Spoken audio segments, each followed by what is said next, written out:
9:46 p.m. 2-2 to Harvey Keene. One strike away. Sandy into his windup. Here's the pitch. Swung on and missed a perfect game.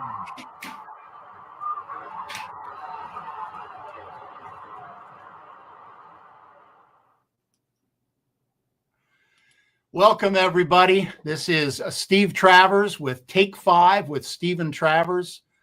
And we all know who that was. That was the great Vin Scully announcing the last strike to Harvey Keene in his perfect game at Dodger Stadium, 1965. And our guest today is Randy Rosenbloom. And Randy, I know that you know that broadcast because we have talked about these two people who are involved in that. Your favorite pitcher and your favorite broadcaster, the great Vin Scully announcing the great Sandy Koufax. Randy, when greatness occurs, that's the best of the best, isn't it? Unbelievable announcer is Vinny. We'll start with Vinny. I don't think there's ever been anyone quite like him. 60 plus years with the Dodgers. He really, when you look about Dodger baseball, it's who are the greatest names in Dodger lore, and Vin Scully's right at the top of the list. You go back to the 56 World Series when he called the perfect game for Don Larson on TV when the Yankees no-hit in the perfect game against the Dodgers. So his great moments, obviously, in football, the Dwight Clark catch, the Masters tournament he did. When you look at the great broadcasters in the history of the industry, Vin Scully's right on the top of the list. There's no question about it. As for Sandy is the reason I carved out a broadcast career, not Vinny, ironically enough. It was watching the 65 World Series. It was a day game against the Twins, Game 7. I was supposed to be in school. I pleaded with my parents to stay home to watch the game. At that time, it was a day game, 7th game of the World Series on NBC. My other favorite broadcaster worked the game with Vinny. That was Ray Scott of the Twins. Oh, yes. In fact, Scott called the last out, Koufax' 10th strikeout in the 65 series to beat the Twins 2-0 on 2 days rest, 2 shutouts, both in Game 5 and 7. He was unbelievable. 3 hits. Didn't have his best stuff, by the way, in Game 7. The fastball got it done. So yes, you're right. Those are 2 monumental figures in my life and in a lot of people's life, in Koufax and Scully, who were intertwined as greats with the Dodgers. Okay. All right. So we've jumped right in. And so I really have not done a proper introduction yet to our guest. So I want to welcome you, Randy. It's Randy Rosenbloom. He's a good friend of mine and one of the great pros. He's a member of the Southern California Sportscasters Hall of Fame. I've known Randy for a number of years.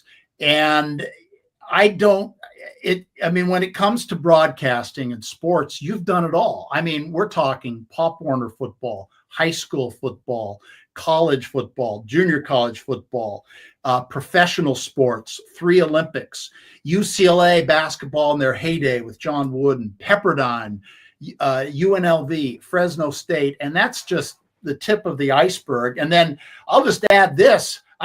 I'm sure you remember this. As I recall, I wish Harper was here because he went to Notre Dame High School. Maybe he'll join us. We can bring this up.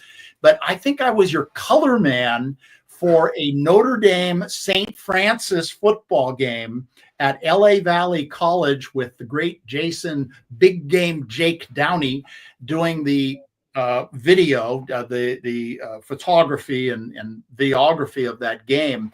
And I don't know I think we did another game, a Birmingham game, Birmingham High School. I can't remember who they played, LA City section. So we have worked together. We're very familiar with each other's work. I'm a writer. You're a sportscaster. We both have passion. But so welcome, Randy Rosenbloom, to Take 5 with Steven Travers. This is part of 100 Yards of Football. It's the brainchild of the magnificent Vincent Turner, who brought me on for nostalgia, and that's what we're going to do today. It's going to be about nostalgia, taking a trip back in the memory lane. But we're going to talk about all sports today, not just baseball, not just football. We're going to talk about all the things that you've done. So welcome, Randy Rosenbloom. Well, thank you, Steve. It's a pleasure to join you. I feel like I've had one of the oddest careers in broadcasting. I haven't been a real name in any one particular spot, but I've been able to run around and have a potpourri of great games to call and had great events to do play-by-play and also some color on. So it's been a wonderful 50-year ride, and hopefully I can do it some justice, because sometimes my memory fails me on the years they occurred. Yeah. Going back all the way into the early 70s when I started. But I can give you some stories of some great people who had phenomenal careers in sports. Okay, so the best way to start with you, Randy, is really chronologically. We're going to start really from the beginning or near the beginning. That being said, we're going to go about an hour and a half. And at some point, if there is some special story or anecdote that comes into your head that you want to get to, feel free to sort of break the flow or the chronology. You know, I really want you to talk about the things that really matter a lot to you. And, you know, I can do the best I can to lay this down, the Randy Rosenbloom story, but it's your story. And I really want you to be able to say most of it with that. You got the best voice, brother. You have a broadcaster's voice. Did you realize at a young age, were you announcing Stratomatic games into a microphone? What were your parents giving you a microphone? When did you realize you had these great pipes? Well, let's first go by. My phone's going a little crazy here. Apparently there's some kind of Amber Alert in the area. Oh, great. The pipes I didn't know about. Again, I go back to that Colfax game, and it dictated that I was going to go into sports. But when I later got into high school in my later days, there were games at the arena in basketball where I'd go up into the top echelon part of the arena, very, very top of the arena, which wasn't that high at North Hollywood High, but I would go up there and do games, not into a recorder at that point, which I did later when I was at Cal State Northridge, but I started to do play-by-play. I knew the Huskies, our home team. I didn't know the foreign team. Nowadays, everybody knows everybody. Back then, I didn't know who the other players are. I just said he goes over to number 28 who makes a shot from the right side. But I was a high school student who started to do it there. I did not think I had a good voice. I would listen to my tapes. I worked on it. I don't know that it's naturally something that turned around for me, or I was fortunate enough with hard work to change the scope of the voice. But no, it was just a passion, like you said, to learn how to become a really good play-by-play announcer. Loved what I did. I mean, back then I wasn't that great. I thought I was very good. Guys today are well advanced, like they are in so many different industries, and then how they are in sports. But I got better at it, and I improved, and I was able to get some really great opportunities because of it. And I guess people tell me this, I have a good broadcasting voice, so who am I to say they're wrong? Well, it's the term I use, and I've heard this used before, is caramel rich. You know, some people are just gifted with it. Frank Gifford, who wasn't even a professional announcer, he became one, but he had a great voice. He was gifted with a great voice. And so are you. Now, the other thing I want to mention, and I know you'll agree with me on this, you know, people talk about New York in the 1950s. Okay, you had the New York Giants, and you had the Giants, Dodgers, and Yankees, and you had the three great center fielders. Yes, it was a special time in the history of baseball. Frankly, I don't think it even remotely compares to the state of California during the time when you and I were growing up, the 1960s, the 70s. We get into the 80s. We can even really get into the 90s. It's an insane period. Now, I mean, I'm just looking at my favorite teams, the USC Trojans, football, the UCLA Bruins basketball, the Oakland Raiders in football, the Oakland A's in baseball. You know, then you've got the Dodgers. Okay, that's just the teams, championship teams at the college level, the professional level, and the broadcasters. Vin Scully, Dick Enberg, Chick Hearn. Who was this? Chick Hearn of the Lakers. Chick Hearn of the Lakers. Bob Miller of the Kings. Yes, you had these magnificent and Tom Kelly, who, speaking of a great voice, who I got to later. I mean, I think people were just drawn to the city of Los Angeles, especially once the Dodgers came and the Rams were there.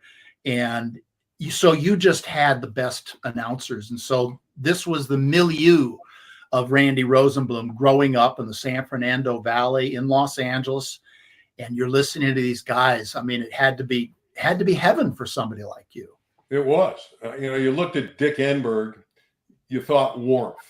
Maybe the warmest broadcaster ever on radio and television, not only in Southern California, but nationally. He was obviously a big-time play-by-play announcer for the networks when they did college basketball. Enberg was phenomenal. Vinny, obviously, we discussed him. He was just he was an artist, a masterful artist of painting the picture and telling stories. Chick Hearn as a basketball announcer with his great description and all the expressions he coined in the popcorn machine, slam dunk, all those expressions came from Chick Hearn. And Bob Miller, and I wasn't the greatest hockey fan in the world, but I got to know Bob well. He appreciated my work. I certainly appreciated his. He's now the retired announcer for the LA Kings, was regarded as maybe the best hockey announcer in the National Hockey League. Mm-hmm. So you're right. All these guys helped shape me. People say you got to be your own guy in broadcasting. You always try to have your own style. But candidly, it's hard not to look at that kind of group growing up and saying, hey, I want to use a little bit of that and a little bit of this.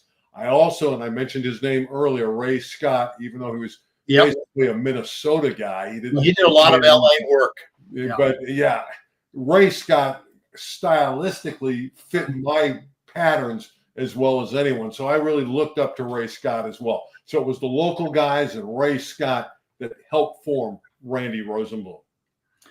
Yeah, for our viewers, just in case you're not aware who Ray Scott was, he was a great announcer in a number of venues, but he was most famous for calling the Ice Bowl, the Green Bay Packers beating the Dallas Cowboys at the end of the 1967 season to get them into the Super Bowl II against the Oakland Raiders. You know how he opened the game?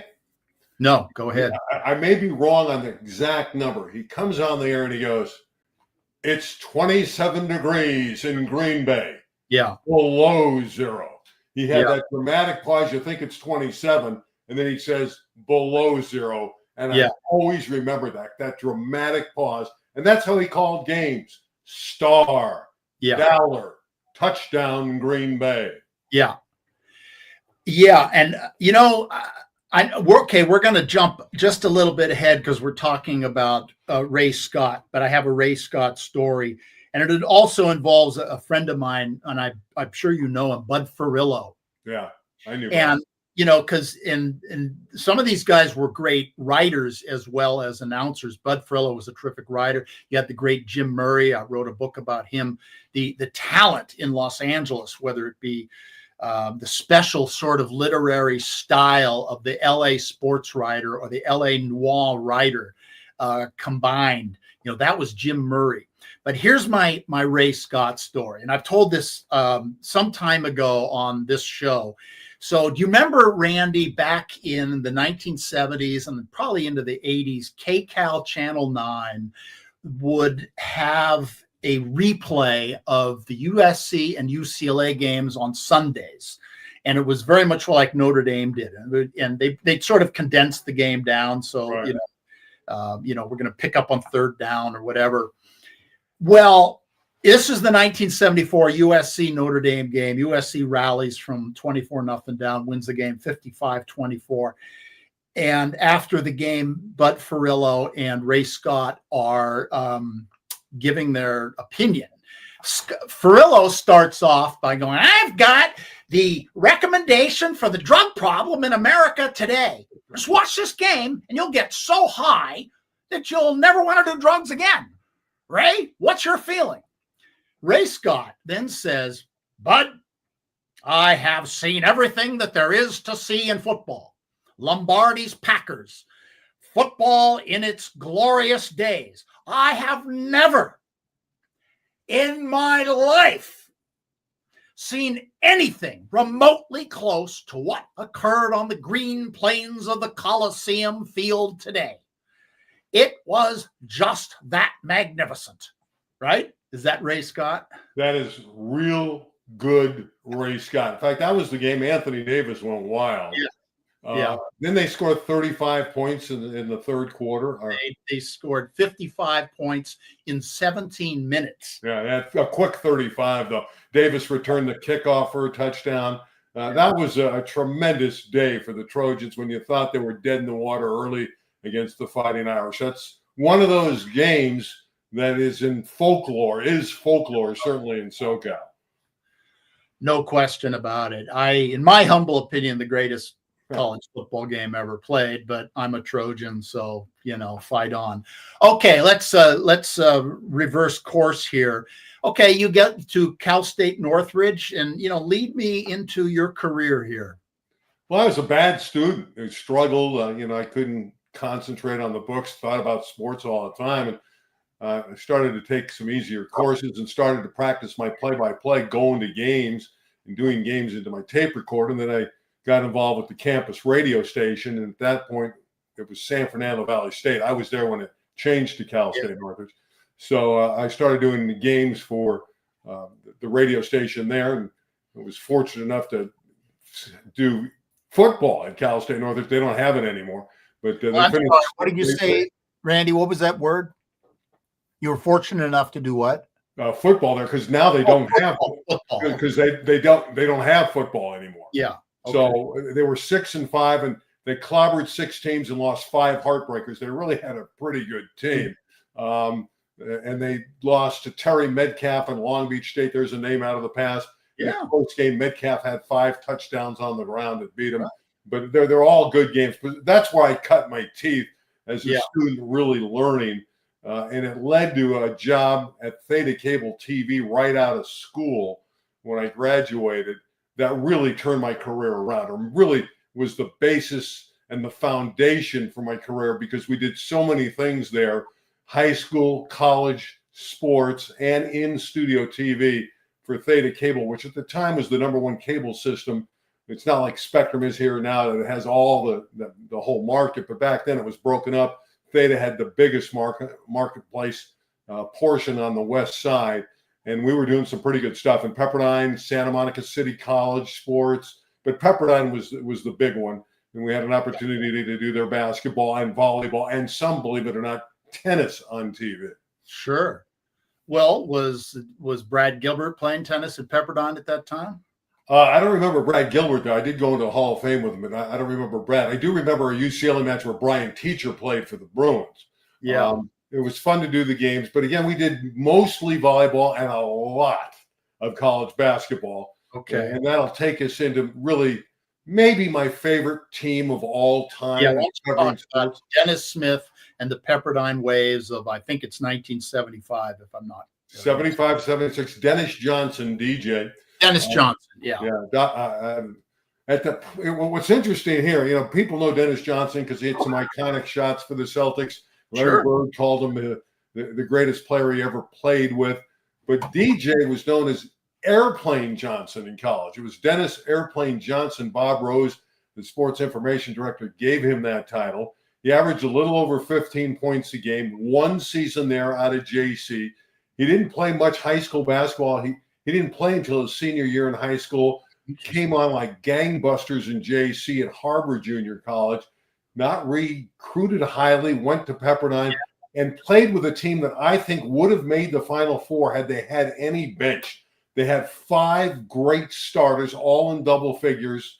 My favorite team of all time. They beat Memphis in the first round of the tournament, lose to UCLA by 9 points in a close game.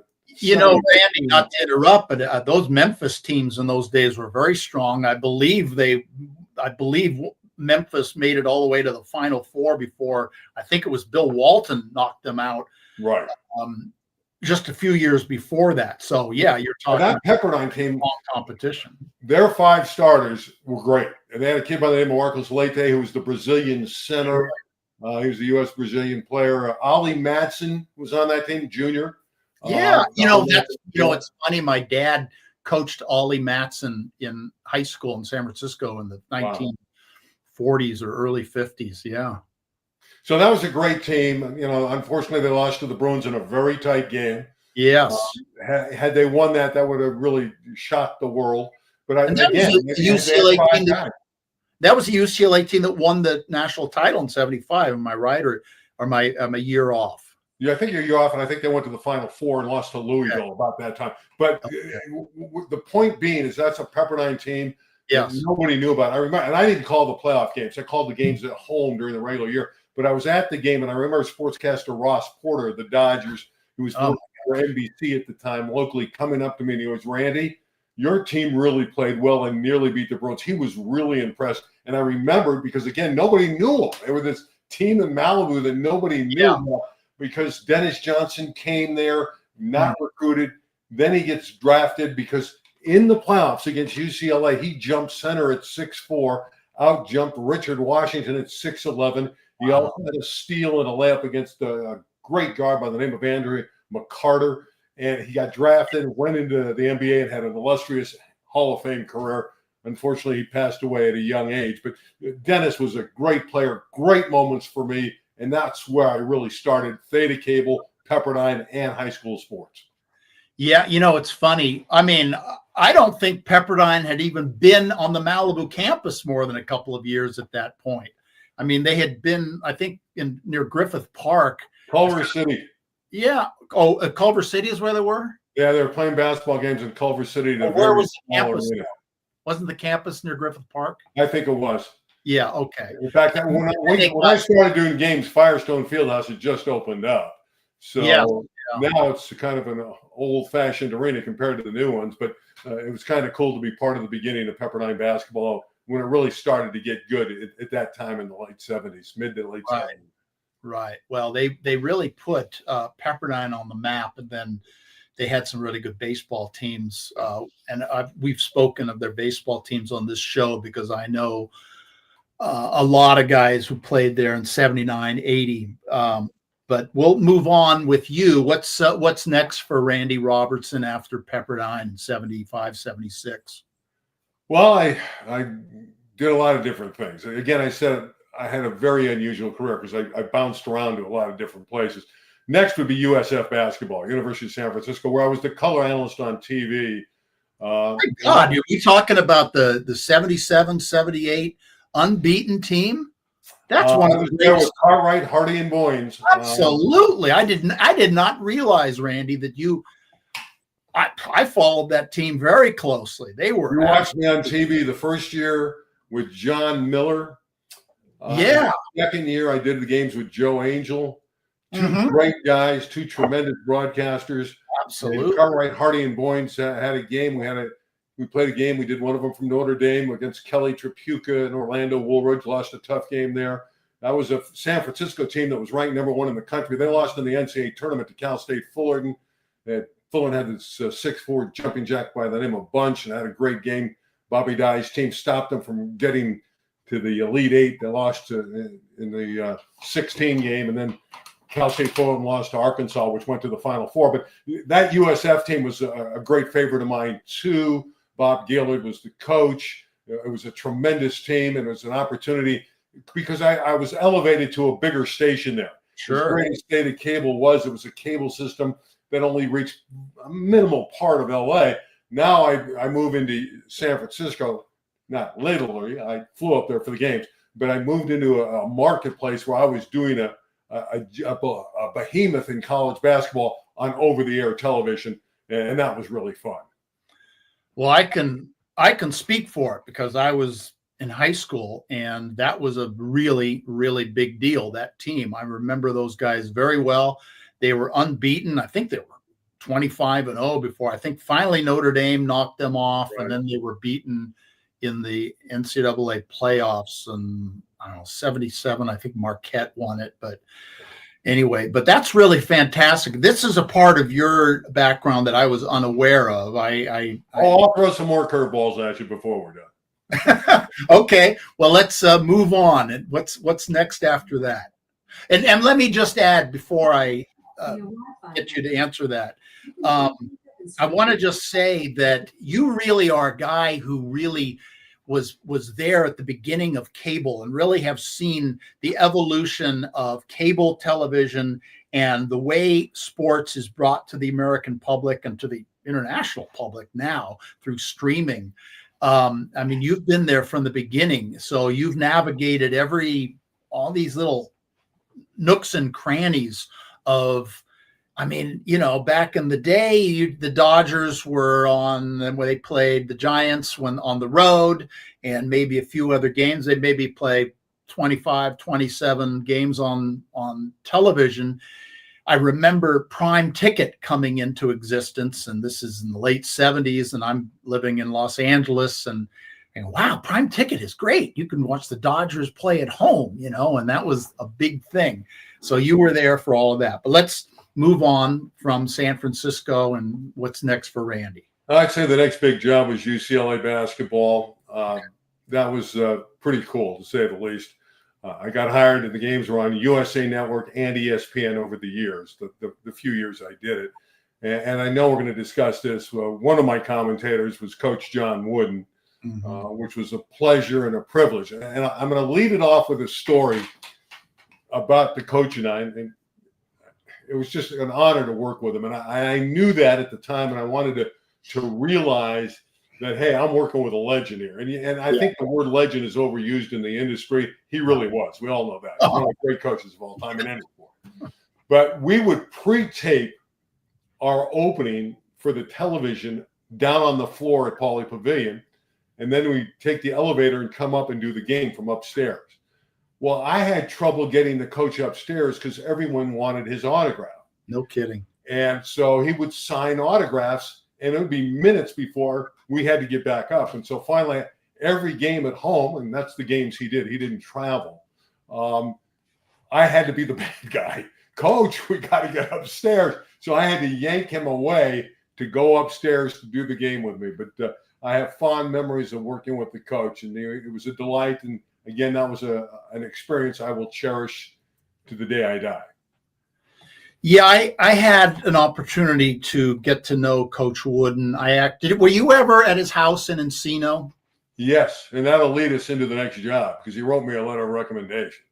Okay, before we get into that, let me just make my quick commentary. Yeah, he was very analytical, and I recall him doing this color work back in the day, and he could just break down basketball like nobody's business. But he also used to infiltrate his conversation with Shakespeare and great quotations from great books. Remember what he used to say? Drink deeply from great books. He was such a erudite man. So when you were working with Coach Wooden, was it all, analytics of basketball, or did you get a flavor of the man when he was doing these games? I think it would be difficult to get the flavor of the man. I'd say the analytical thing is on point because, again, it was selected games. We did about 5 or 6 games together, and he was a serious man, and he would break things down. He was not a Dick Vitale type personality on the air. No. So, but because of who he was, and when he spoke, you listened. And I think I tried to pull that out of him. Another thing I tried to do with him in my own head is to say, hey, I know who I'm working with. Let's pull some of the information out. And I think we struck up a reasonable, I don't want to say friendship, but I think partnership on the games.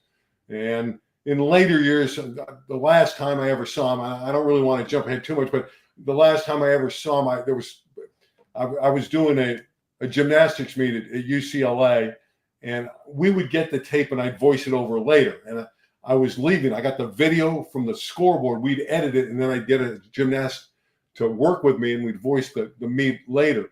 And I was leaving the premise, and I went through the tunnel that's for the TV trucks. And there is a car in there, which you usually don't park in there, but it was Coach Wooden.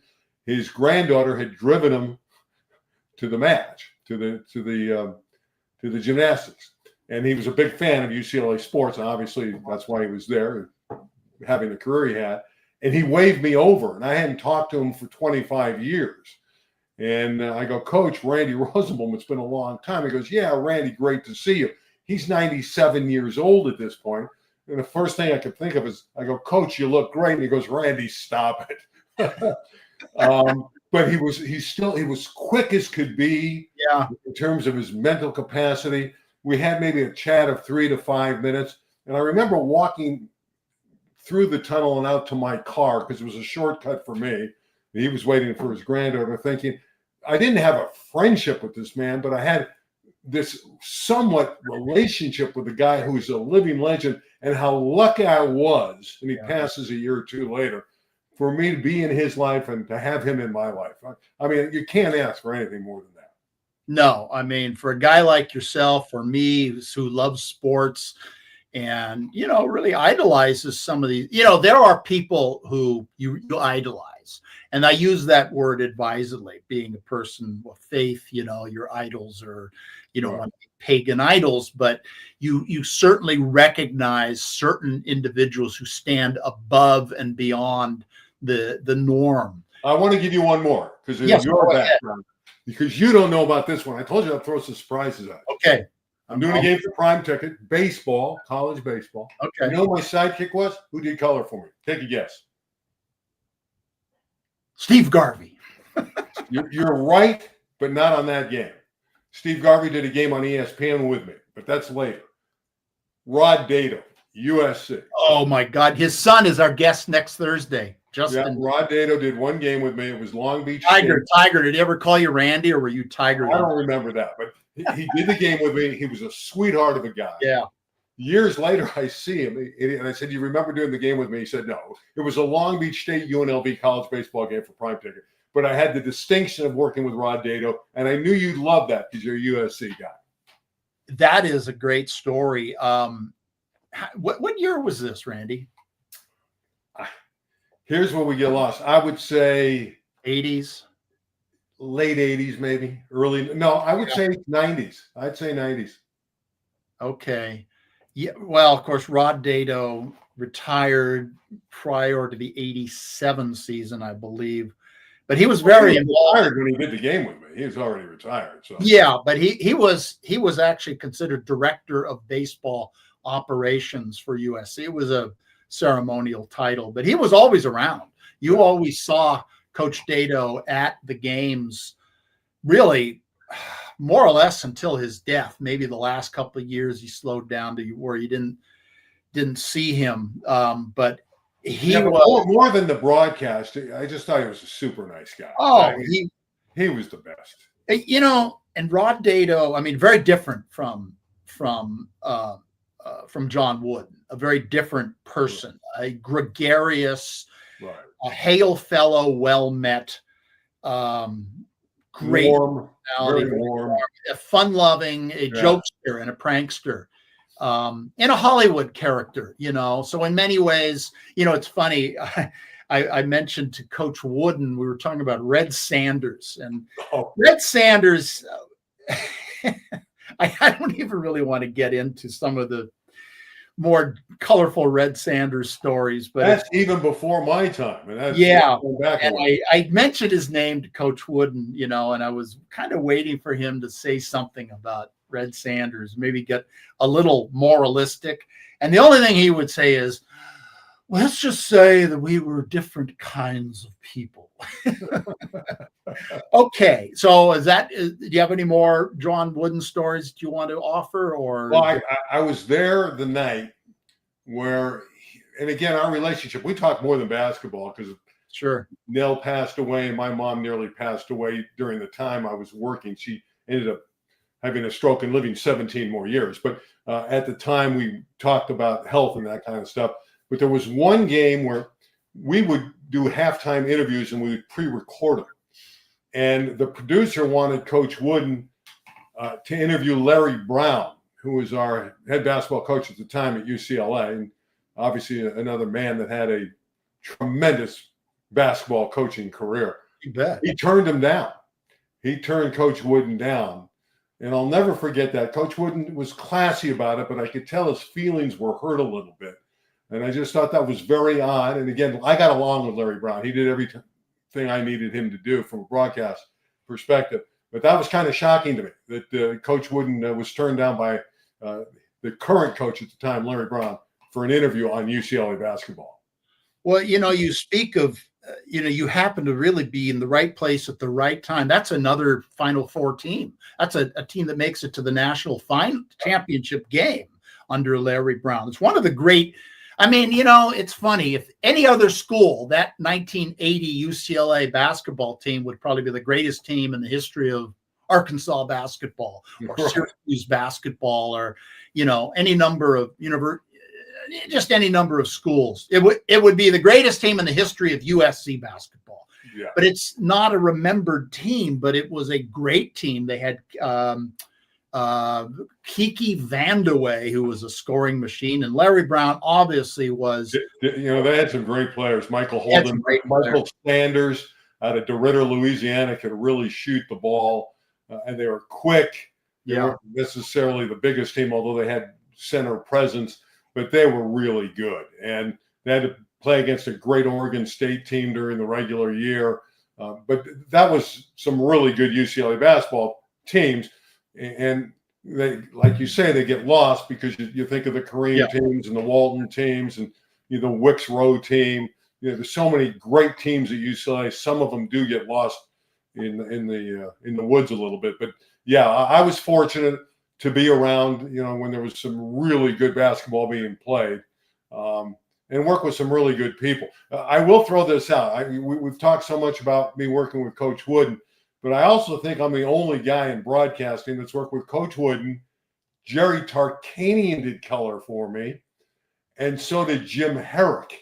So those are three names that not always appreciated one another. Tarkanian was a little bit different, but there's another tremendously gregarious guy, and he ironically did a basketball game. One of them, I did 2 games with him. But one of them was Long Beach State UNLV. This is before he took over the Fresno program.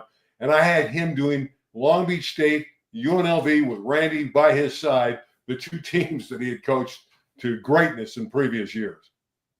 Well, let's not forget, you did a Birmingham High School football game with Steve Travers. Steve Travers, who's right at the top of the list. We got to throw that in there. Oh, there's no question about that. You know what else I remember about that other game I mentioned this to Harper, and I'm really sorry Harper isn't here because he would love the fact that you remembered him from Notre Dame High and also Colorado State. And let's get into that in a second, but let me make an observation. When we did that game against St. Francis, do you remember those monks at St. Francis with the old school haircuts and the brown? I mean, the outfits that they would wear. And it struck me. Here we are in the city of Los Angeles, the modern city of temptation, Hollywood and all that it is. And here are these monks living this very ascetic life. And I really admired that. I mean, I thought to myself, I believe in God, but boy, I'm not called to live like that. And that's really something. You remember those guys? I remember seeing them. I never really talked with them, and you have to appreciate, their faith and their commitment to who they are, and that's what I remember about them. I remember seeing them, but I never had any feelings. Yeah, I recall I think as we were leaving, they were giving encouragement to their players. They were probably trying to recruit you, Steve. No, they were not trying to recruit me. But St. Francis, they've always been good. I used to cover them for the old Street Zebra magazine. Remember John Shara Jr.? He was a very good drop back quarterback. I think UCLA. I think he played at UCLA. I think he transferred. I knew his dad quite well. But let's talk a little bit about Harper LaBelle. How well do you recall Harper coming out of Notre Dame High? Then he goes to Colorado State. Well, I remember him at Colorado State because in 1982, my first year doing UNLV, and that would be my next step. Through the UCLA TV job, I got the UNLV, don't ask how, the radio football play-by-play job for the Rebels. Our affiliate coordinator was clearing stations, getting them to carry our games, and they said, "Hey, we need a play-by-play announcer for just football," and it worked out perfectly because I was doing Bruin basketball. So that's how I got involved with UNLV. But Harper played in the 1982 game, which I believe was Randall Cunningham's best passing game of his career, not necessarily in yards. He led the Rebels. I think they won 36-31. It was in Fort Collins. It was a gorgeous early November day.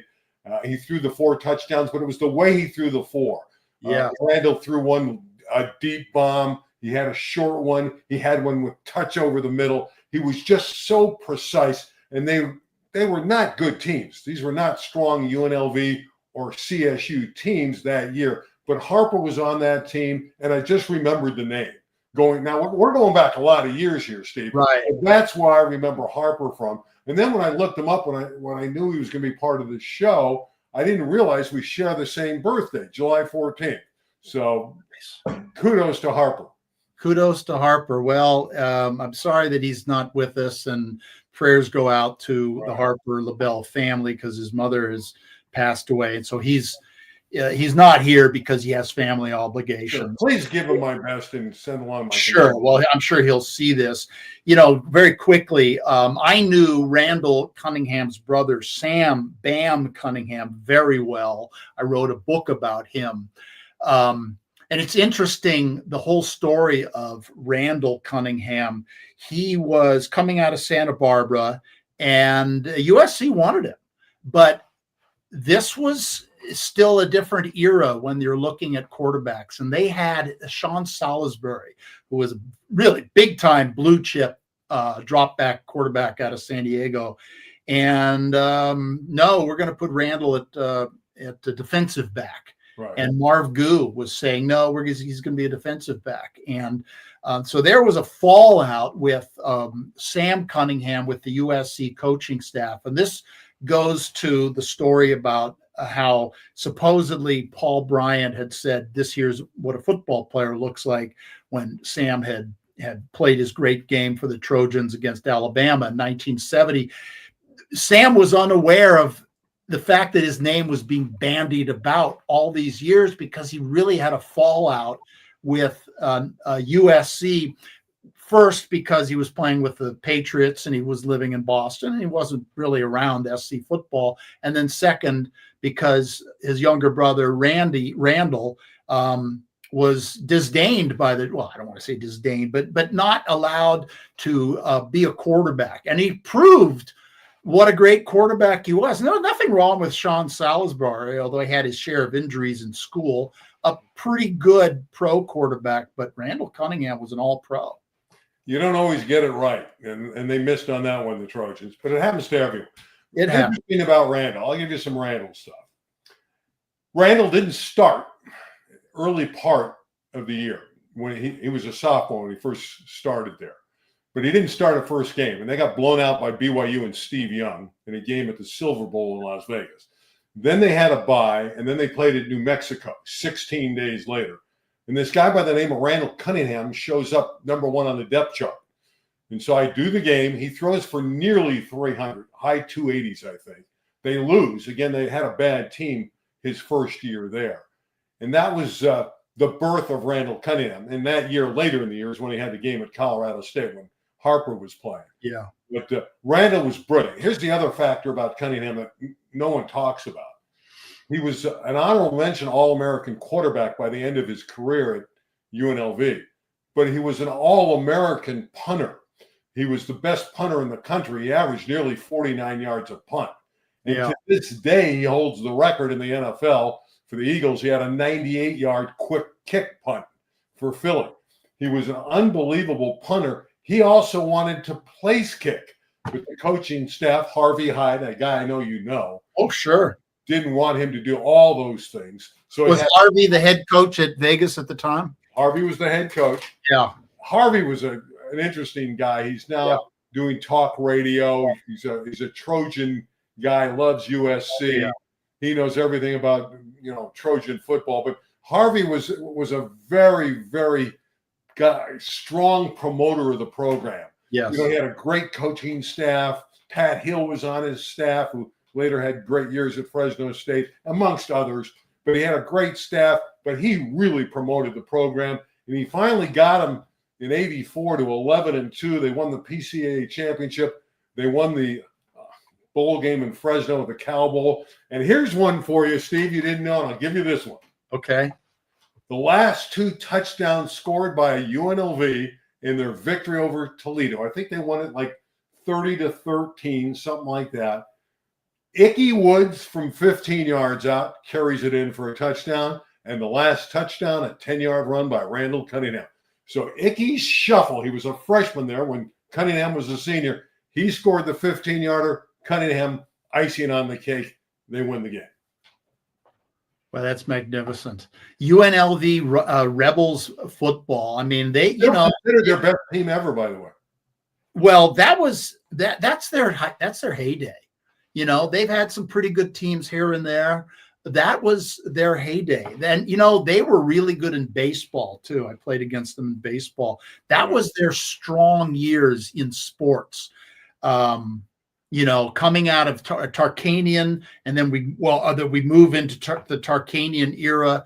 They were very good in football, very good in baseball, and then obviously incredible in basketball. But why don't we move on? What's next for Mr. Randy Rosenbloom? Well, I guess I'm gonna. There's 2 parts, because at Fresno State I was there twice, so Fresno State would be the first part of that. But the bigger part of that, after I leave Fresno State, I go to BYU. Yeah. And that's 96 and 97. Steve Sarkisian was our quarterback. Yes. We go to the Cotton Bowl and knock off Kansas State. By the way, I watched the game after I announced the Outback Bowl, and we'll get into that because I did 12 Outback Bowls. But it was interesting because that was a team that was struggling early. They were not thrilled in Provo, even though they were getting wins, but got better and better and better. And they had an early season loss at Washington. It was the only game they lost all year. 1 bad half. Had they not lost in Seattle, and I think if they played them later in the year, they probably would have beat them. We don't know that. Huskies had a good team. Had they won that game, they would have gone to the NCAA championship game at that point. Yeah. But it ended up being BYU that went all the way. So that was interesting at that point, that BYU would go on. I'm sorry, BYU won it earlier, but they would have won that game. They would have gone back to the NCAA championship game. Instead, it was Florida State and Florida that year, if memory serves me. So, yeah, I think that was a great BYU team. Steve Sarkisian was the trigger man on that team. He could really throw the football. They had a guy by the name of McGuire who could catch it. They had a couple tight ends that played in the NFL. They were a very good football team. They had 6 or 7 NFL guys. Ronnie Jenkins was a running back, great kick returner for the Chargers in later years. So that was a fun team to do at BYU. And I did those for 2 years. Then I did some network radio, which included the Outback Bowl, before I went back to TV at Fresno, and then later radio at Fresno State. So it's kind of a collection of stories that go over and over. This phone is ringing too much. We don't want it ringing like that. I got too many phones here. Okay. You also did some college baseball. In particular, you did a regional in 1988, I believe, between Fresno State and the University of Southern California. And that was a team that I was very familiar with. And talk about doing college baseball in the regionals. Was that television or radio? That was television. I will also mention softball here in a minute, too, because it came into the same time period. But it was 88. I was part of Randy, was that ESPN? That was Prime. Okay. I was hired by a Fresno State station to do it locally, and Prime picked up the games. Okay. So, yeah, the game that was most notable is the game for the regional championship and the right to go to Omaha. Randy Powers was the star pitcher, and they cuffed him around for 6 or 7 runs. That was a very good, and you know this was a very good USC team, but Fresno State had Tom Goodwin, who played in the major leagues, great leadoff hitter, great speed. Then Steve Vondran, and this one you can find somewhere on YouTube. I said on the air, it's one of the longest homers ever hit, and it was put online as maybe the longest home run ever hit in college baseball. I don't know if that's true, but it got an online presence because of it. And Vondran hit it off of Powers. And they won it 14-3. They had another homer. I believe it was Eddie Zosky hit a 3-run homer over the scoreboard at the field there at Fresno. Biden Field, yeah. It was 14-3 at Biden Field, and Fresno had made a miraculous comeback because they lost the first game of the regionals and had to battle back through the losers bracket, and then they swept USC a doubleheader. USC had one of the games was 18-17. I know. Yeah. I remember it well, and SC had it won. They won the opener. They were in the driver's seat, and then their pitching just fell apart, and that was unfortunate. Okay, but you also did the women, what I believe is called the Women's College World Series softball, right. And that was a time in which you were involved in really promoting something that wasn't that well known before that became really big, and so you were part of a growth spurt in that particular sport. Why don't you tell us a little bit about that? You're right. I mean, softball was always a great sport. At the time I was doing it, it needed a little offense, and they've changed the ball and all that stuff to have more runs scored. And they changed the distance where the pitcher throws from and all. But they've tightened up the rules a little bit, so it's more of an offensive game. But in the 90s, in the early 90s, and I first did my first World Series there in 91. I didn't do the championship game until 92, but I did the World Series in 91. 92 UCLA, I did the game. They had a walk-off home run to win the World Series. Lisa Fernandez pitched the shutout. They beat Arizona 2-0. And then I did the 93 game where Arizona and UCLA had another rematch, and Arizona flipped the script. Susie Parra outdueled Lisa Fernandez in a great, great game. The interesting aspect in watching Lisa Fernandez, I believe she was 29-0 the first year when they won it in 92. She was unreal, had the greatest changeup in the history of the sport, also played third base. And you're right, it didn't get a lot of notoriety.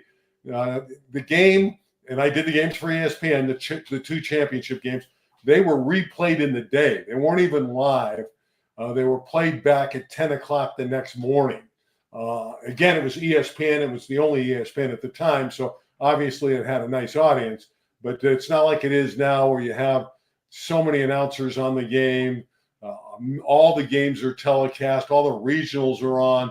So it was the beginning. I was there very early to see that growth, and it's great to see that those young ladies, and they play a very good game. It's fun to watch. It's shorter dimensions. Sure. They play great defense. It was really fun to be in Oklahoma City for all those championships, and certainly to do the two finals for ESPN. Yeah, I recall this was a pivotal moment in women's sports, because up until then, you looked at women's sports and you really didn't feel like they were as athletic, but you really were starting to see some really great athletes. Correct me if I'm wrong on this, but didn't Lisa Fernandez lead the U.S. to an Olympic gold medal at Barcelona in 92? Am I right about that? Atlanta. Oh, that was in 96. Yeah, Atlanta. Okay. She was unreal. I mean, she's an assistant coach at UCLA now. Just a player you didn't want to pitch to. She hit nearly 500.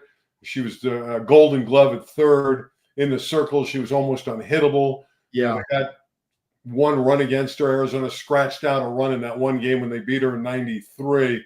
Right. But when you talk about some of the greatest players in the history of the sport, Lisa Fernandez is near the top of the list. I mean, she's just a great, great player. You look at her body in this photograph, and, it reminds me of Tom Seaver. She's got big legs, and that's what a pitcher needs, to use their legs. And of course, it's a little different throwing underhand. Right. But boy, there was a lot of torque.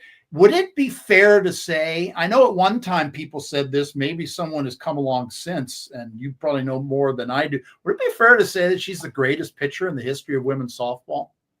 Again, she's in the conversation. I mean, Conversation. There's Okay. been a lot of Cat Osterman. I mean, there's been so many players over the years. I think I put her in a little bit different category. She's like Shohei. She's the pitcher hitter. There's never been anyone better than her doing both, I don't think. And it was not just pure power. I mean, she got strikeouts. Don't get me wrong. She can blow hitters away, but she had that devastating changeup, which is to this day the greatest changeup in softball history. The other factor about that team is the catcher was Kelly Inouye, who's now their head coach, and Lisa's her assistant. And in the game they won in '92 against Arizona, Inouye threw out 3 base runners at second base trying to steal in a 7-inning game. And that was obviously a comfort for Lisa Fernandez to get out of a couple mild jams in a game they ended up winning 2-0. So, well, those are great memories. You mentioned that, and I had said earlier that I remember this period of time watching women's softball and saying to myself, these ladies are really becoming great athletes. They were impressing me. And that's an example. When a catcher throwing a runner out in a steal attempt is one of the most athletic things that you're going to see in sports. Think about what it is, whether it's baseball or softball. You're in a crouch, the pitch comes, you have to see it, you have to react. First you have to catch it, and you probably have to catch it in such a way that the umpire is going to call it a strike without blocking the umpire. And then you've got to move up and get into a throwing position and rifle one off. And then the third baseman or the second baseman has to effectively catch it and apply the tag. The runner is trying to slide and evade it. It's one of the great athletic plays in sports. And so that was, as I say, one of those moments where you're looking at it and you say, wow, the women are really coming strong, becoming great athletes. And think about it. She did it 3 times in the same game. Right. In a championship situation, everything's on the line. And Lisa had that changeup too. So I don't remember which pitch she threw the runners out when Kelly threw out the runners, Kelly Inouye, the catcher. But it was just unbelievable to wipe out 3 base runners in a tight game like that was devastating for the Wildcats. And it's, it shows a teamwork. It's not just one a dominant pitcher just blowing everybody away. She's getting teamwork from the rest of her team as they move on to a championship. All right, now I want to talk about, you've been in 3 Olympic Games. So why don't we start with your first one and just tell me about the Olympics. Holy cow. Randy Rosenbloom. Let's start with 92. Well, I can even take you back further. I was waiting to start a job, and they had the Olympics in '84 here in Los Angeles. Right. I was at those games. And I applied to become the public address announcer because the timing was perfect. I was going to start on a radio station. It was K-Wink. And I actually did LA Express football on that, but I don't want to get into that. I told you I had a weird career. I've done everything and been all over the map. Steve Young we're talking about. Steve Young was our quarterback. He was. We had some great players. Lee Majors was the owner. I got into a scrap with Lee Majors after a game one time, but let's not get into that. But so I get hired to do basketball, and I did public address there, did 20 games. Michael Jordan was on that team, pretty good player. Bob Knight was the coach. Yeah, I don't want to get into Bob Knight's stories because we can't use those words on the air. But he was an interesting character, to say the least. But Michael Jordan, Patrick Ewing, and a lot of great players on that team. But moving forward, the ones that are highlighted started in '92. I started to do the World League Volleyball on network TV, cable network, with Kirk Kilgore. And Kirk and I became a team. And in '92, NBC expanded its coverage to add the triple cast. And so they needed another play-by-play color team for volleyball. They had Marlowe and Sunderland for over-the-air, and they needed one for pay-per-view. And so Kirk and Randy got hired to do that because we did all the same teams during the World League season. The United States would play Italy, Brazil, France, all the teams from around the world, Japan. And it was a great thing to do. I would do the games from San Diego live. And then if they played overseas in the World League, we would get the tape. We'd go in a studio and we'd voice the matches later. So I built up the relationship with Kirk Kilgore former great player who broke his neck in Italy in an exhibition volleyball match, was a broadcaster in a wheelchair for a long time. Unfortunately, Kirk has since passed away. But we had a great relationship. We did the 92 games together. And then in 96, they added beach volleyball. Right. And you would think that Sunderland and Marlowe, who were the great announcers for the network, would have gotten the gig. But at the time, beach was a question mark. They didn't know how well beach would do it. Actually, obviously, took off. And sure has. You see the three, Randy, Kirk in the middle in the chair, and Bill Walton, the great basketball player. It's unbelievable. It's unbelievable. He was really good as the sideline reporter on beach volleyball. I got to tell you, he was terrific. You have to rein him in? No, not at all. Okay. He was completely different doing volleyball. He was so solid and so good and so analytical and so knowledgeable about the volleyball. He stunned me. He was really, really good. I'm not surprised. So 96. I did not get hired in 2000. We don't have, well, maybe we do have some time to do it. Is that Kirk got into a dispute with NBC over, they spent money on getting ramps for him. He didn't think he was getting enough of the matches. Chris and Paul were getting a lot of them. We were now doing the beach. Chris and Paul were doing the indoor, but they gave Chris and Paul the gold medal match. Kirk got upset. NBC didn't like the fact that he spoke up. And I was kind of guilt by association out in 2000. But after Kirk passed away, I reached back out to NBC. And in 2004, they hired me to do the rowing. And that was a great, great pleasure to have the United States win the gold medal in the heavyweight eights in the men. It came down to the last event in rowing. The U.S. was not strong in rowing. They did win the silver in the women's eight. But they win the gold, and that was a great, great pleasure for me to call on NBC. Bob Costas throwing it to me, and my comment was the drought is over because they had not won it in 40 years. And that was, how did you like the city of Athens, Greece? What a place. Well, I went back. I loved it. I think 2004 will always be my greatest memory in sports. And, you know, I had some great matches in volleyball and the Olympics indoors. In 92, there was a U.S.-Japan match that the U.S. won on the court. Japan protested, and they won the protest, which is a renowned match. But U.S., they still went on to finish third. Japan finished out of the money. It was an early round match. But I had some matches in Atlanta that were phenomenal. But Barcelona was great, but nothing lived up to what Athens was. Just going back to the home of the Olympics, to have that opportunity to, you know, stroll around all of the great sites of Athens, Greece. The Parthenon. It was a wonderful opportunity. And then it culminated with the United States winning the gold medal in a sport they weren't good at the time. Yeah. They got beat up on all the other different events within the rowing. And then I ended up doing some kayaking there as well. But yeah, to have them win that gold medal that last time was really great in 04. That is fantastic. And now we can go back and you can choose some other memories, but I want to get to actually how we met through a mutual friend of ours, the great Jason Big Game Jake Downey. Love the guy. Yeah, what a fabulous individual. One of my absolutely favorite people on the face of the planet. And Jake, he was doing a lot of videography for high school sports. And so this is kind of where we hook up. And Jason's, you have to meet this guy, Randy Rosenbloom. He lives near me. He's in Studio City.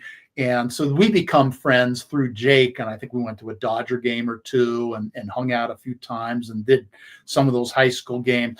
Talk about working with Jake, because you did a lot of stuff. You did games with him. You had a show with him. I remember you had a studio in downtown LA, kind of near the 5 freeway, I believe. LA 36. And I still work for LA 36. Although they've moved locations. They're in Santa Fe Springs now. But Jake Downey is just a warm, lovable guy. I mean, he's the kind of guy you want to be around. And brilliant man. I always thought he missed his calling. I'll tell you this honestly. I thought he could have been a great talk show host. Yes. For the Democratic side, for the liberal side. We have all the conservative radio. I think Jake could have been the counterpart, and he never did it, but he's brilliant. Yes. I think he could have been the Democratic answer to Rush Limbaugh, but he never did it. But he did work as a production guy, had his own production company, and we teamed up together because we did some TV shows together, became close friends. We're still close friends, and we started doing local events, and Jake would come up with certain events, and they could be, like you said, Pop Warner football. Yeah. We had a Pop Warner game with Trent Irwin, who's gone on and played. He's in the NFL now. I did so many games with Jake at so many different levels. And again, it's always about fun with Jake. He would haul a camera around. They weren't games with great production value, but they were games with great fun. And those were good memories for sure. And hopefully a few more to come. Well, a typical day with Jake would call, he would call me up. He would say, "Hey, you want to accompany me on my rounds tonight?" I said, "Sure, I have nothing better to do on a Friday night." So you get in his car, and you'd be in Studio City, and the first game would be in Santa Clarita, at the sort of the far north part of the valley. And we get there, and he would videotape the first quarter, and then he would have me, like, if a guy scored a touchdown, he goes, "Get that guy's number and name." So I would do the notes, and then we rush into the car. We get to the second quarter. This would get a little closer towards Studio City, and that game would be some other game, and we'd get the second quarter, and then we would get back in the car. We'd get a little closer towards Burbank, and we would get the third quarter, and he would do the video, and I would take notes. And then the fourth game would be probably in Studio City or Burbank or Glendale, someplace like that. And we'd get the fourth quarter. Then we would get over to the NBC4 studios in Burbank, and Jake would do all of his own editing, and he would tee it up for Fred Rogan with Rogan's Heroes. And he did that for a long time. You and Jake were entrepreneurial about the things that you were doing, whether it was you were doing videography for Pop Warner, or as I recall, you were offering your services to do videography of prospective players who want to be scouted. Yeah, that was more Jake's calling card. I did games with Jake, but Jake, you're right. He would do individual tapes, for kids to try to get into college to showcase their skills. But yeah, I accompanied Jake on a couple of those ventures to Fred Rogan's place over at KNBC in Burbank, and that's how I got to know Fred. And I also got to talk to him a little bit in the Olympics, and actually did a charity event with him last year. But Fred was and is a great in-studio talent. Great reader off the teleprompter. When you talk about sportscasters, but most of these guys are using a teleprompter. Some guys ad-lib, but he as a pure reader off the teleprompter, Fred was as good as anybody I've ever seen, and he was great as an MC when I worked with him last year at a charity event. But yeah, Jason and him became very good friends. Jake did a TV show. We did he would help produce it for Rogan, filmed a lot of it, helped him get guests.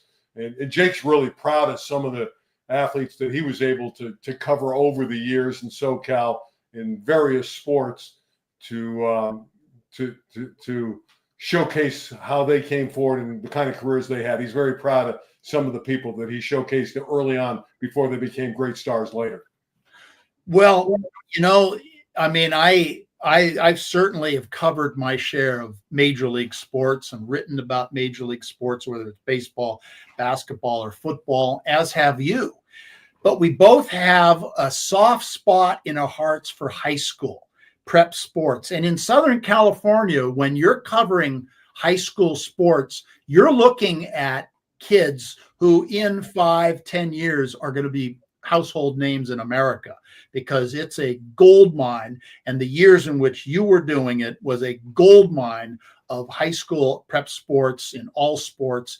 And, I had written an article for Street Zebra magazine, and some of it was in the LA Times, a millennial issue in 2000, which I rated the greatest high school athletes in the history of Southern California in baseball, basketball, football, track. I had Fred Dreyer from Lawndale High. I had, Walter Johnson from Fullerton High School. I had George Brett out of El Segundo, and I put together these incredible teams and got a lot of play on it. Jim Watson had me on the old Fox Sports studios, on Pico Boulevard, interviewing me about what he called a labor of love. And I think you and I have spoken about that. Give me some of the highlights of the greatest high school athletes that you saw, and did you realize then and there that they're going to go all the way? Probably not. From Pete Crow Armstrong recently in baseball at Harvard Westlake when he was a great defensive player. I didn't know if he could hit major league pitching. He's killing it now. He's an MVP candidate. That's recent. But I want to go back, and I know you're a baseball guy, to the 80s. And I'm doing the play-by-play for a small radio station at Dodger Stadium. And Brett Saberhagen. I knew you were going to say Brett Saberhagen. Okay. Brett Saberhagen is pitching for Cleveland High School in Reseda in the San Fernando Valley against Palisades. Ends up pitching the only no-hitter. It's the only no-hitter I've ever called, by the way, in 50-plus years. Nice. Pitches a no-hitter, not a perfect game, but a no-hitter. And you know who one of the players on Pally was? I'm going to stump you with this one, too. Well, was it? I don't think it was Jay. Bay Area guy. I'm giving you a clue, basketball, Bay Area. Steve Kerr, who was their third baseman. You beat me to the punch, but I did realize that would have been around the time Steve Kerr was playing at Pally. I was thinking Jay Schrader. They've had some great athletes. Kiki Vandeweghe. I mean, Pally High. And it's so sad that they had these fires. I don't even know if Pally is even open now, but they were rebuilding. I saw John Elway and Jay Schrader in a LA City section playoff game. Well, I go back to Anthony Davis at San Fernando. Oh yes, yeah. Now you're talking. And again, we kind of highlighted what he did against Notre Dame later when he was with the Trojans. But when he was at San Fernando, he was pretty good. In fact, I'll tell you another name. Rob Scribner I played against at North Hollywood. I chased that son of a gun. I chased Anthony Davis around. I never caught him either when he was at San Fernando. But I chased Rob Scribner around, who later played for the Rams. But that was kind of fun. But yeah, you're right. I pretty much grew up in a nice neighborhood with great sporting events and great people, and I was lucky enough to be part of those early days. But the Saberhagen game for me, because I called it as a no-hitter, was really, really memorable of all the high school games. I called the East LA Classic, which is Garfield and Roosevelt, a number of times for local TV on this LA 36 that I still work for. There was one game that went into overtime that Garfield won that was a fabulous game. It's a game that every year gets 20 to 25,000 people. They call it the greatest rivalry west of the Mississippi. Did Mike Garrett play at Roosevelt? Garrett was a great player for Roosevelt. No question about it. He's the biggest name, along with Willie Davis, who played for the Dodgers. Sure. So those are the two names out of Roosevelt. Garfield had Oscar De La Hoya. In fact, De La Hoya came to a couple of the games when we called him. He was a Garfield graduate. That's really incredible. Back in the day, and we'd spoken about this last night, speaking of Saberhagen, I was lucky enough to look at that hair. By the way, 20 years later at LA 36, 20 years after he pitches the no-hitter, I hire him, and I end up working with him on some network games too later. But Saberhagen and I teamed up. He was my color analyst at Dodger Stadium, and Cleveland won it again, 1-0 20 years later, and the pitcher threw a one-hitter. Yeah, well, I first met Saberhagen. He came to a USC game because when I was at USC, we had a pitcher named Sid Akins, who was an outstanding right-hander who had gone to Cleveland High and pitched in the '84 Olympics. And he was good friends with Saberhagen. They were a year or two apart out of high school. And I also met Brett when he was with the Royals because Bud Biancalana, the shortstop on the 85 world champion Royals, is a very good friend of mine. And I went to a game at Anaheim, and he introduced me to Brett. And boy, he was a big game pitcher, wasn't he? Oh, he was great. And he loves golf. I know that. He had his clubs wherever we went on the network telecast games. But Brett was a good player, no question about it. A winner. Great when he was young. He was throwing about 87 to 88 miles an hour in high school, which today doesn't seem like a lot, but was really good back then. And he could spot the ball. A control pitcher, Cy Young Award winner, World Series hero for the Royals. But what he did in high school to throw that no-hitter, that's still one of the great, landmarks of LA City Section Sports, which is a governing body that's had great sports teams over the years and great individuals like an Anthony Davis, who was at San Fernando, and so many, and John Elway at Granada Hills, as you mentioned. And we could go on and on. But that Saberhagen no-hit moment wasn't quite Sandy Koufax's perfect game at Dodger Stadium, but in the LA City section, it's right up there. You speak of the LA City section. In 2000, I was there for the championship baseball game at Dodger Stadium. It was El Camino Real against Taft. And I believe El Camino Real scored twice in the bottom of the seventh to win the game 5-4. And both pitchers were sophomores. And the pitcher for El Camino Real, the winning pitcher, threw a complete game and got the winning hit to win the game. And I'll never forget afterward, the best thing that I've ever heard an athlete ever say. We were all gathered together around him. His kid's only 16 years old. And someone, might have been Eric Sondheimer of the Times, somebody says, is this your best moment in sports? Asking a 16-year-old sophomore this question. He goes, no, my greatest moment ever is playing catch with my dad. Wow. My dad passed away. I almost cried. In fact, I'm almost crying now. He says, my dad passed away 2 years ago, and my best moment is playing catch with my dad. And I wrote that up. That was the headline of the article I wrote for Street Stieber, playing catch with my dad. And to this day, out of all the things I've seen, which includes Barry Bonds hitting his 73rd homer, and the Trojans winning national titles, and Bruins basketball, and all the Oakland A's championships, and you name it, maybe the greatest thing I've ever seen in sports is this kid giving homage to his father, who had played catch with him growing up and had passed away probably from cancer, and he was remembering him. Well, that's what it's all about. Isn't it? It's all about. It transcends more than sports. It's about life, and that's what you want to see. And again, that's what we talk about with sports. Sports gives us a platform to be part of what we loved as a little kid. And that's the greatness. That's why I still love it. I'm not getting any younger. And I've been around for a long time, and I appreciate it, and I've always appreciated it. I will say this. I was never in it to be famous. I never was in it for money. I was in it because I love sports. And that's the bottom line. And you love your dad. You want to play catch with your dad. You love sports. You want to be part of it because you love the game. Right. And that's why one of my favorite movies is For the Love of the Game.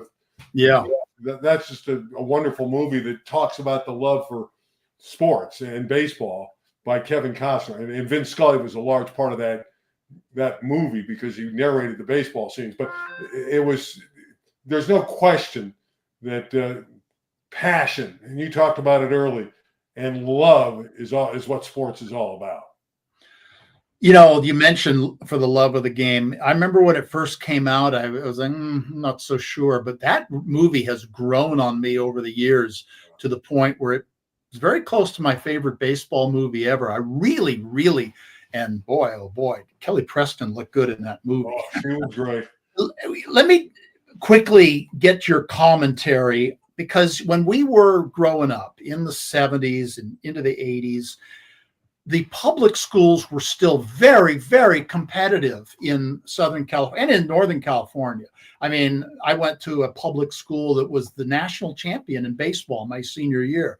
And, nowadays It's Mater Dei and St. John Bosco and Praise Maine, and back in the Santa Monica High School, which I don't even know if they even play football anymore, was a great, great high school football program, a really great baseball program. And, I remember Edison High down in Orange County. I played with a lot of Edison players in the A's organization.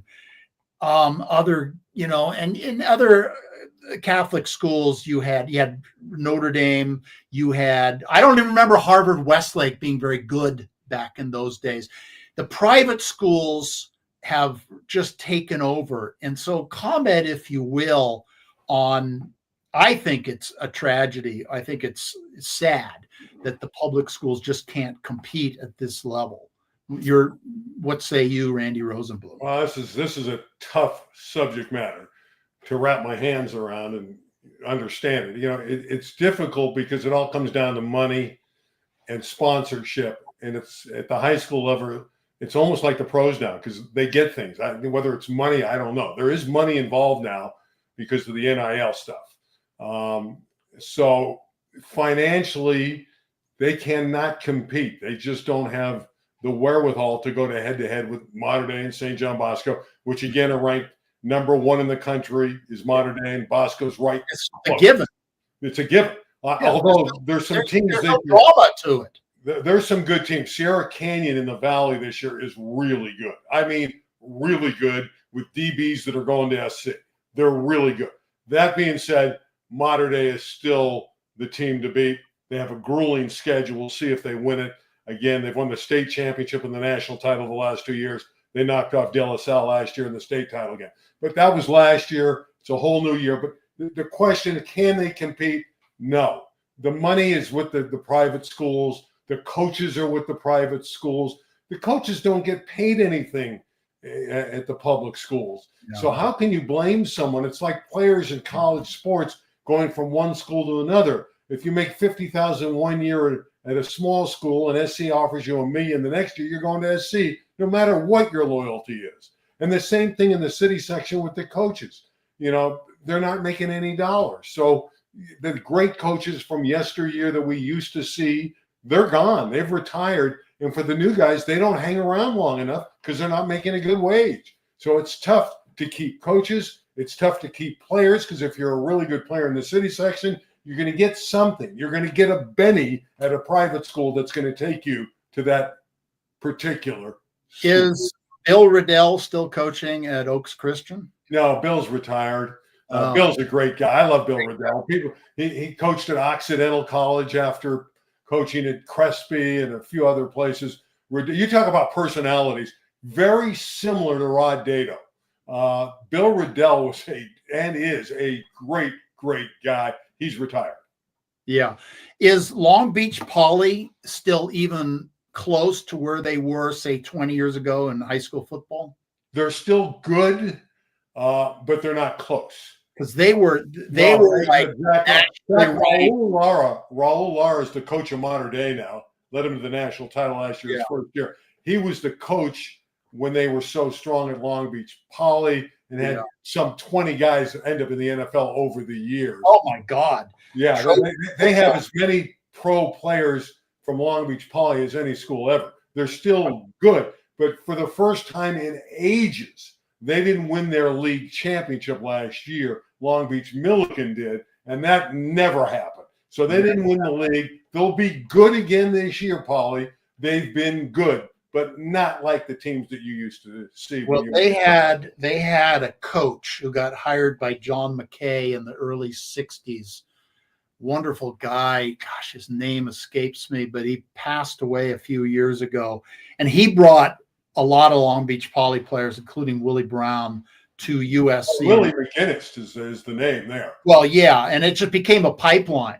Yeah, it did. I mean, I'm sure UCLA and other schools have gotten their share of Long Beach. Not like SC, but Willie McGinnis was obviously, you saw him play at SC, great player, went on to have a prolific pro career. His daughter was a terrific volleyball player, called some of her matches in recent years for the Poly Jackrabbits as well. So the tradition continues with the McGinnis. The daughter's a very good volleyball player. Okay. All right, Randy, we have about 10 minutes to go. So why don't you think about something maybe we haven't talked about, something about a story that you want to get in. Why don't we let you sort of wrap up the last 10 minutes with Randy Rosenbloom stories. All right, let's start with First and 10. First and 10 was a series about football with Delta Burke and O.J. Simpson as the headliners. Ralph Jensen was the play-by-play announcer for a while. Then he left. Ralph Jensen was really Randy Rosenbloom doing the show. Later, it was Tom Kelly of USC who followed me doing that particular show. But we had some great segments where I voiced shows with Brian Bosworth and other guys. Very controversial show. And here's the interesting one that you'll get a kick out of. During the O.J. Simpson trials, and the show had been off the air for a long time now, CBS, and it was an HBO show, CBS would start rerunning First and 10. And I was starting to get residual checks, which I never was supposed to get in the first place. Now, they weren't big. They started at $150 a check all the way down to like 5 cents. So it was funny. So I didn't make a whole lot of money on it. But this show ended up, because of the OJ trial, running on CBS late night across the country because of the OJ trial. So First and 10, doing the voiceover there was a great job. And I was not Randy Rosenbloom on the air there. I was Ralph Jensen. That's fantastic. So it makes sense that if you're going to be in LA, you're going to touch Hollywood one way or the other. Yeah, and the latest one I did too in recent years, because he's a big name now, is Bronny James. When he was at Sierra Canyon, they did a show that's on TV about Sierra Canyon basketball and Bronny James. Show, right? Yeah, it's on Prime Video, uninterrupted. In Sierra Canyon basketball. And I did the voice on a lot of the Bronny James scenes. And, I'd go into a big studio. LeBron was underwriting the show. I never met LeBron from that. I met him at one of the games. But I did the show and voiced over the basketball scene. Very proud of that because I thought that show turned out really well. Still running on Prime Video. And so it's really a cool show. And I did the Bronny James scenes, who led Sierra Canyon some wonderful years. They didn't always win state championships, but they had great times. And obviously, Bronny went on, played at USC, had the heart issue, and now with the Lakers. And we wish him well because he is a good kid. No matter what you say about the James, Bronny's a good kid. Where is Sierra Canyon High School located? Chatsworth, California, San Fernando Valley, right off the 118. That makes sense. I wasn't sure whether they were in the Valley or LA proper, because there's so many new schools, since I was even covering for Street Zebra. Let me ask you this. Okay, you've obviously been to every venue, okay, and you've been to every venue at all these different eras. What was the most exciting venue? The most exciting era of any sport in Southern California? I'm going to surprise you. Okay, go ahead. There's another one because I tried to look it up today because I knew we were doing the show. I couldn't find any info on the game. It was one game at the Forum. It was an NBA All-Star game, but it wasn't the NBA All-Star game. It was for sickle cell resources to bring in money. It was the sickle cell charity basketball game. I'm sitting underneath the basket. This is before I got into broadcasting as a full-timer. I was like a part-time kid just starting out. And Dr. J played in the game. And in that game, he scored 49 points. He slam dunked and posterized Bill Walton 4 times. They played hard in this game. I mean, this wasn't the all-star basketball games that you see today that are a joke. This was big time. It's to this day the greatest tribute to a player I ever saw when he came off the court at the Forum in an all-star charity game. Yeah. He got a standing ovation. Greatest moment. I've ever seen from a particular player. He scored 49 points in the game. You know, I can remember sitting under the basket. That's where I was. I was under the basket. Under the, that might be the best seat in the house. It is when you have Julius slamming over Bill Yeah. Walton. when it comes to defense and big men and size, it's the best. It's better than half court. Yeah. I was sitting right under the basket watching Bill Walton. And, you can watch him on television and you can watch him from higher in the stands. But when you're right there, you can hear him grunting and you can, the sweat is coming off of him and you're that close. And he is just, he's reaching up. He is grabbing the rebound, and before his feet are even touching the ground, he is throwing a baseball pass to Greg Lee, and you're seeing the ball. You're seeing the pass spinning out to midcourt, and Greg Lee or Keith Wilkes is grabbing it and running like the wind to score points. And you're seeing him block shots. And you're seeing the spread of his arms. It might have been the most visually incredible scene that these eyes have ever seen at a sporting event. As much as I love baseball, as much as I love Trojan football, boy, I tell you, watching Bill Walton play for the Bruins at that point was spectacular. Basketball can provide some really incredible moments, and I will never forget what Bill Walton looked like under the hoops. Yeah, he was great. A couple other things. I did network radio for a long time as well. I mentioned the Outback Bowl. I did 12 Outback Bowls there. And along the way, we're talking about environments. The two greatest environments I was ever in basketball was Cameron Indoor Arena. I did Michigan and Duke when the Fab Fives were sophomores. Duke beat them at home. That was the greatest place I'd ever been in a high school or college basketball setting or pro setting, because I did Clippers as well. I filled in and did Clipper games. And the other one was I did Auburn, Alabama in football. Legion Field? In Alabama. My gosh, really? It went right down the wire, and Alabama won on a controversial catch in the end zone. I think they won by 1 point, but it was like 25-24. And again, in the South, you know this, Steve, because you covered sports. It's a religion there. It really is. And to be part of the Alabama-Auburn game and some of the Florida State games I covered when Bobby Bowden had it really going, that was a pleasure. I did some SC games, too. I did SC Notre Dame when they played at the Coliseum and tied in a windstorm. I did the game with Harvey Hyde there. That didn't have quite the same environment. It was a windy night, and the power went out on the TV. It's a UNLV game in 1997. UNLV 97. I remember that game. Yeah, it was not a big year for the Trojans, but I remember that game. I remember it. And I also, but again, that Auburn, Alabama setting, I mean, if you ever have a chance to take a game in, that's a game. Well, I have not been to a game at Legion Field. I have been to Legion Field, right. And I've been to Tuscaloosa, and I've been to the Bear Bryant Museum researching my book, One Night, Two Teams.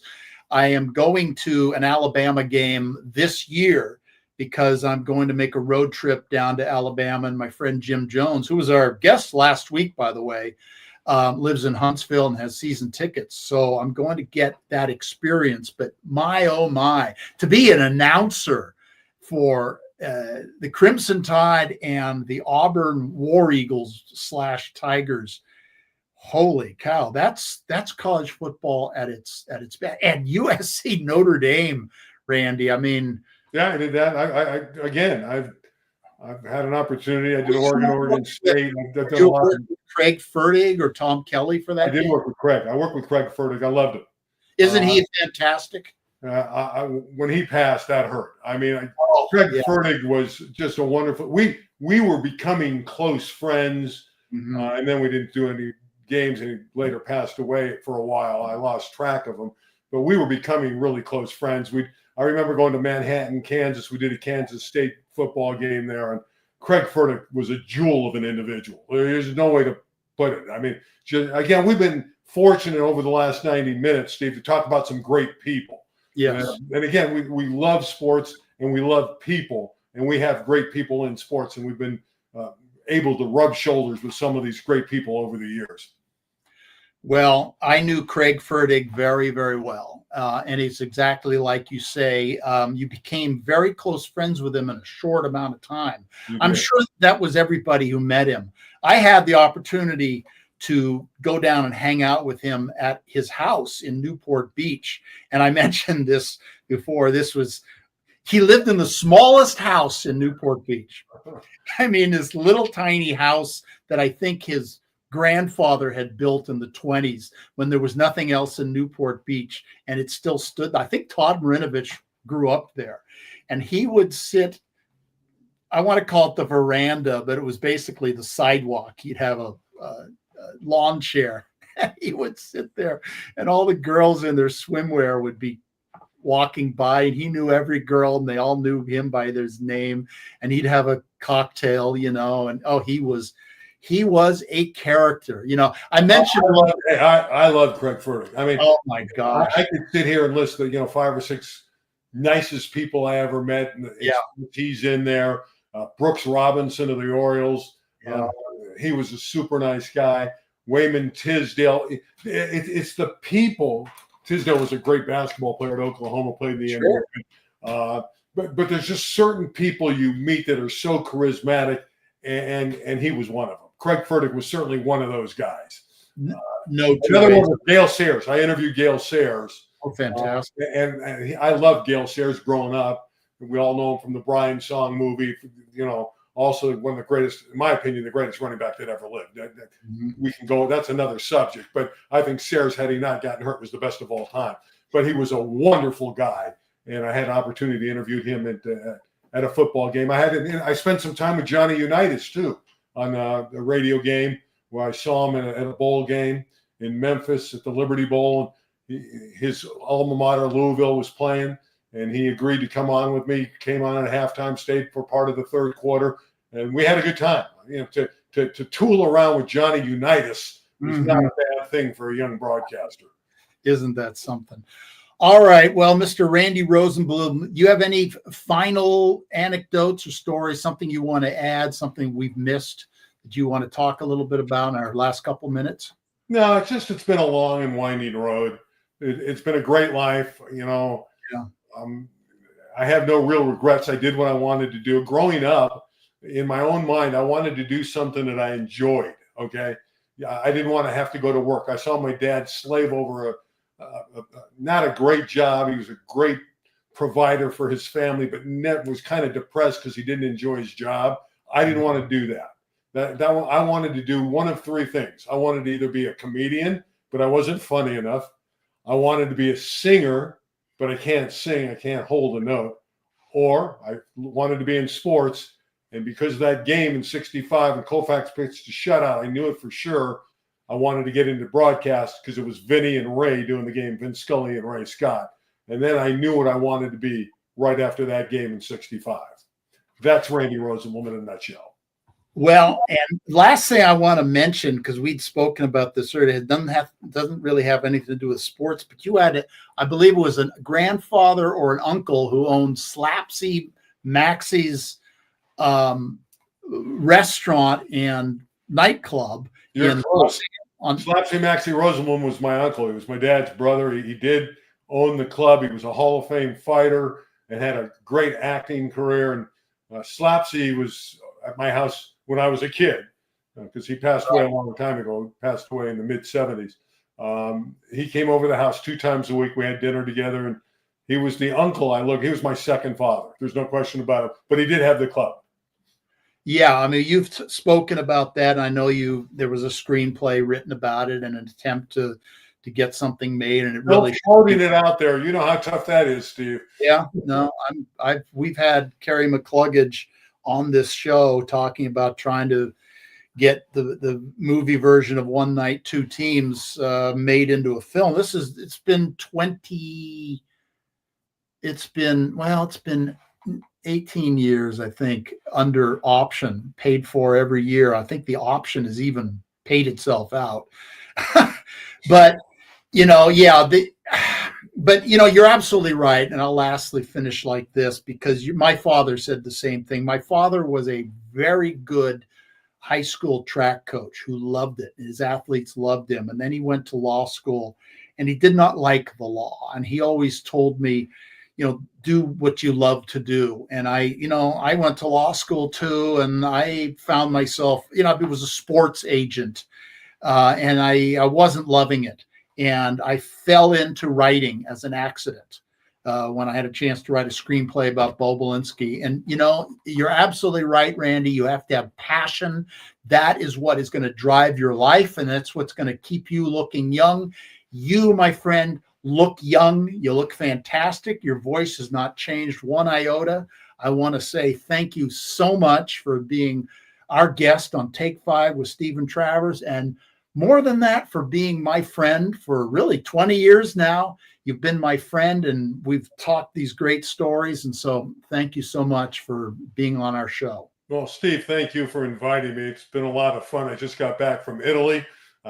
No jet lag. I feel pretty good. Just came home yesterday. I had a great cruise trip, tooled around Rome, saw the Pope, did all those things. And it was a great 17 days. But to come back and to have the opportunity to speak about sports and really look at a career that spanned a long time, 5-6 decades, has been fun for me. I don't really like to talk about my career. Because I did it because I love sports and I love the people in it. I didn't do it to promote Randy Rosenbloom. I love sports, and I'm going to go out loving sports. It's never going to change because that's who I am. But again, thanks for letting me be part of your show.